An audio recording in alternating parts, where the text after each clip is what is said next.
Jumping into part two of the Ruby Franke trial and her daughter speaking. I had to run to use the bathroom. Let's keep this going. All right, check this out. Let's see here. We got this guy. Let's go. Family members had that same experience too, right? A lot of people that I've spoken with said, hey, I haven't had a dialogue with this side of the family in years. And it sounds like both of Ruby's sisters said the same thing, right? Wow. Bonnie Holine said the same thing. Julie DeRue said the same thing. Both of them have very large YouTube channels. Shout out to the tie maker. That's a really nice tie. This whole ensemble looks great, by the way. The only thing that looks bad here is right there. That. Also, what is this mansion they live in? They got that from YouTube? I don't think so. And followings, and they put videos out kind of expressing some of the same thing of, oh, we haven't been in touch over the last 3 years or so. And if you were to do the math on the timetable, that suggests it has to do with this relationship with Jodi Hildebrandt. Right. Okay, so let's get into this Instagram post. So Shari writes, and I'm going to read two parts of it, but this is the first part. Quote, there's literally not even words to describe how upside down my life has become.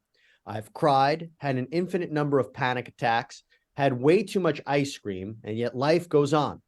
Therapy has literally saved me, but God has too. Amen. My life is somehow becoming more beautiful and fulfilling despite all the terrible things going on.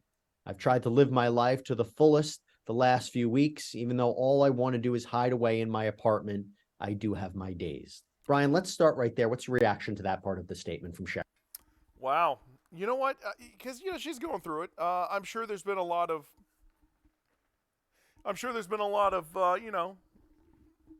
Her mom's trauma dumped onto her, and maybe her father. Who knows? I don't think he's as innocent as he's playing to be.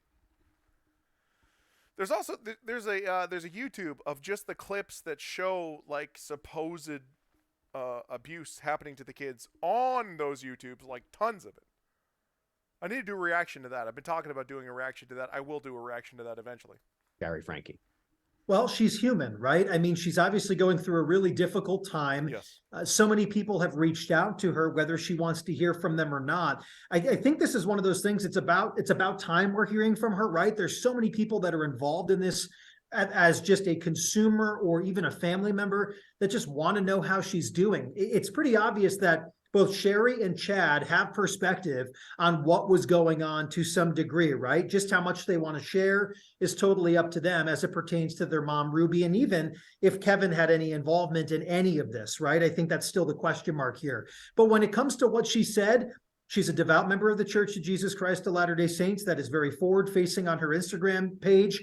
But I'm not surprised that she's had kind of this tug of war with how she's feeling. But it's good to hear she's doing okay, considering her family is in the spotlight, not the spotlight any of them probably wanted. And we have to remember that when the news broke of her mom's arrest, the first thing she did was she posted on her Instagram story a photo of the police, and it wrote, finally. Isn't that interesting?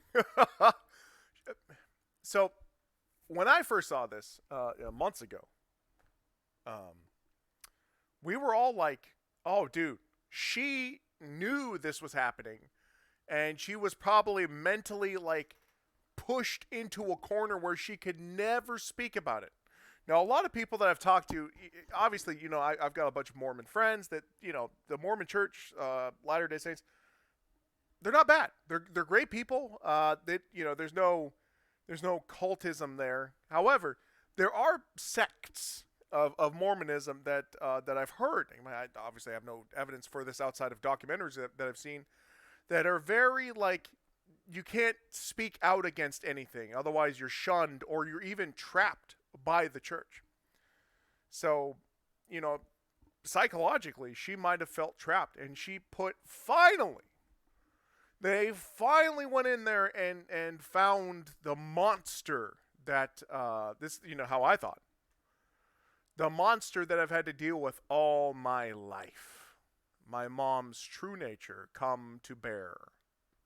That's how we saw it. Me, my wife, a bunch of people around here that have been kind of watching this unfold. And I thought that was a very, very big statement. So it's not like this is the first thing she's posted since the arrest. It was that was the first post. Was there anything else in between? Because that was a very big development and a very big statement for her to make that after her mom's arrest. No, haven't seen anything. And it's been what, 6 going on 7 weeks? I mean, this is really over the last month or so kind of just dragged out a little bit because we haven't had court hearings. We haven't had a lot in this process to understand where the actual child abuse portion of this and these allegations are moving forward. So we've been trying to rely on is people's perspective on all of this. And Sherry is definitely one of those key members. We'd love to know what she's thinking. We'd love to know what she knows. You're right, though. The most punchy part of all of this was when she had one word on the screen with Springville police outside of the home there and said, finally, and we hadn't heard from her since. So I think this is really. Yeah, but that's such a statement to make. It's such a statement to make. Think about the validation. Think about somebody that's in an abusive relationship and the cops finally come to rescue this person. If they were able to take one picture and put it up there with a caption, finally, the validation, the justification, the salvation of police officers showing up, and you take that one picture and you could put any caption you want to. Finally, my prayers have been answered. Finally, hope has returned to my life. Finally, I'm safe. Finally, I'm justified. Finally, the as I said earlier, the monster has been vanquished, has been caught. Finally, the truth can come out. Finally, the lies stop. Finally, the evil can be vanquished. Finally. Encouraging that we are hearing from her finally again after what, 6, 7 weeks? And there was a second part to her Instagram post as well. She wrote, "Tomorrow is another big court day, and I'd appreciate your prayers and thoughts for my family and myself." And again, she wrote, "Words can't express the gratitude I feel for you all, and I feel your love." Now, we should note that this post was made a few days ago. What is she talking about here in regards to the court day? Yeah, she's talking about the day where you ultimately saw in some of our video play out where Kevin, which is Sherry's father, Chad, who's Sherry's brother, and then their 2 attorneys all walked down the steps. They went into a courthouse in Provo, Utah, to the 4th District Court here in Utah County. And it's about the child welfare situation as it pertains to the 4 remaining passengers, right? So we'll refer to it that way. Mom and dad are 1 and 2. Sherry and Chad are your 2 eldest. And then there's the 4 that are underage. So really the child welfare portion is what she's referring to. We do know the day that Ruby was, placed into custody, the DCFS worker decided, hey, we're going to take these 2 children that we found at American Fork. We're going to either put them with Sherry, so they're staying with family, or they're going to be put in state custody like the 2 other children were in Ivins, Utah, which is, keep in mind here, 4.5 hours south. I mean, really a big divide here in just the state of Utah. So I think Sherry has had a lot on her plate, right? She wants this to work out for her family. There was kind of that visual show with dad and brother coming down the steps, and they also exited together too. There was some laughter. There was a family dynamic there, which we hadn't seen before. Yeah, and And also after this, they had a Thanksgiving dinner together. They did get together for Thanksgiving. There was some tension at the Thanksgiving dinner. I should just do a reaction to that as well. There's so many reactions. But you would imagine that there is a bunch of tension, especially with all the kids separated. And how much did the dad know about this? How much did dad allow this to happen since the beginning, since they were born? Forget about 8 passengers that started back in 2016. Before that, how much of their lives have been dictated by this abuse, or was it just the past 3 years? if I can give you my perspective on it, obviously not a psychologist, don't know what's going on in between, but the timing of Facts. the post I find to be really interesting in light of everything either, that not we've a seen, and you psychologist. mentioned it. So when this story broke and all the reporting indicated that there was this kind of acrimonious relationship between Shari and Kevin, you said it, that at one point there's this video that comes out where Kevin was wondering why Shari wasn't arrested. He thought that she stole these various items from the Franke home. She ended up returning the items like tablets, cell phones, cameras, journals, passports. Police at the time said to Kevin she had no intent to steal. She was holding on to these items possibly for safekeeping. He hadn't been living at that residence for 13 months, so this wasn't a crime. And so now when she writes this post that says, there's been basically signifying a lot that she's gone through, and then the next day she is walking with Kevin Franke, and we know from Kevin Franke's attorney, Randy Kester, that there seems to be some kind of reconciliation. That's what that signifies to me, is that post to me signifies there is some sort of reconciliation between Kevin and Shari. That's what I'm reading between the tea leaves. Well, there has to be something going on behind the scenes, right? And you would hope, because for all of this to play out, listen, the cliche time heals all, it's not really the case, but a lot of work had to have been done when you're thinking about Kevin Franke and the two eldest children to go in there and obviously, I don't know, duke it out with mom as it pertains to figuring out what to do with the children. Either they did this or they're working on this, or it's just because we were out there. I mean, there's different ways to look at it, but the post is really telling that some sort of mending has gone on in that family. It's just not clear exactly to what depth, right, this relationship is really secured, but it is a major part in how all of this will unfold as it pertains. That poor little girl.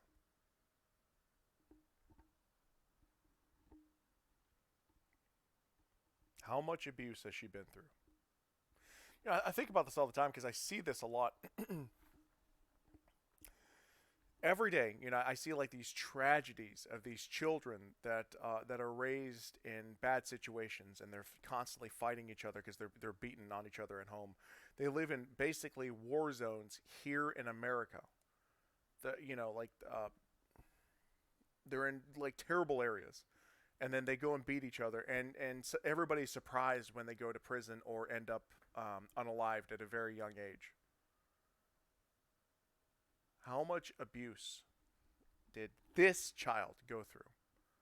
Because how much abuse did every one of those other children go through? Terrible. And this one, the mom, Ruby, a celebrity on YouTube, 2 million subscribers. Disgusting. To the child abuse allegations from the initial day, August 30th in Southern Utah. And Brian, by the way, you're an anchor reporter for KUTV2 News. My understanding is you guys tried to get a comment from the Frankes after court, but no comment, right? Yeah, no comment. I mean, the one day that we did hear from Randy Kester was one of those earlier hearings, which was about a month ago now in mid-September, after the initial hearing on the 7th, I believe was the date for the child welfare case. There was the attempt. I know that one of my colleagues has had a real quick exchange in dialogue with Shari just in passing, but it wasn't anything noteworthy of, hey, we're going to chat, we're going to talk about this, we're going to put this out there. They don't want to say anything. And I think that they can't say anything about the child welfare situation because the judge sealed the case. And ultimately, that is because of early media coverage from some very, very, very large scale outlets that came into town and shook things up. And that's why we don't know what's really happening in that courtroom anymore. And look, it's kind of hard to imagine in light of everything that's happened, what Shari Franke is going through. And that post kind of gives a little bit of an indication, but look, we're going to continue to follow this. I know you're going to continue to follow it, and hopefully we learn a little bit more about this family and about how everything seemingly ended up happening. But Brian Schnee, really appreciate you taking the time coming back. All right, that's the end of that. It's just astronomical. There's so many other ones that I'm going to get to. I'll do them every day because like I want to see all the perspectives of this. It's so disgusting to me that people would abuse their kids. I hate it. I hated being abused, and I think it stuck with me that I would never abuse my kids. And every time I raise my voice to my kids, I don't. So every time I raise my voice to my kids, I'm immediately thinking, am I doing exactly what my parents did? I'm not beating them, I'm not punching them, I'm not kicking them, I'm not doing all that. When I raise my voice, I was in the Army.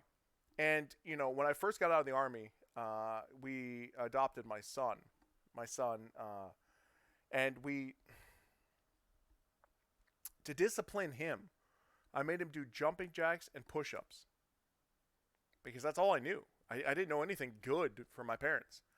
That's all spanking, beating, intimidation, all that stuff. I did a lot of intimidating to my son too. I would scream at him. I would yell because that's all I knew. And push-ups. I never starve him. I actually try to just try to give him everything that he wanted. Because I didn't know good parenting. So, and you know, he's 16 now. I go through therapy now, but you know, I was telling him, I was like, hey son, you know, I just want to apologize for the way I raised you. And he's like, you didn't raise me bad. And I'm like, son, yeah, you don't understand, because like, you know, I was always, you know, screaming at you and yelling at you. He's like, you didn't yell at me that much.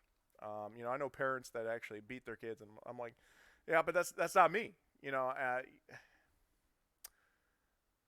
I guess if other parents are beating their kids, I don't want to be like that. So anyway, we'll cover more of this later. But what do you guys think about Ruby Franke? Do you think she'd been abusing her kids for, you know, since they were born? Was this justification, that picture that said finally? Where's that picture where she said finally? There it is back there. Finally. Do you think that's justification? Do you think that's, you know, she's finally done with all that evil, or that the truth finally came out? What do you guys think? And I hope you guys have a great day. Thank you for being here. Appreciate y'all.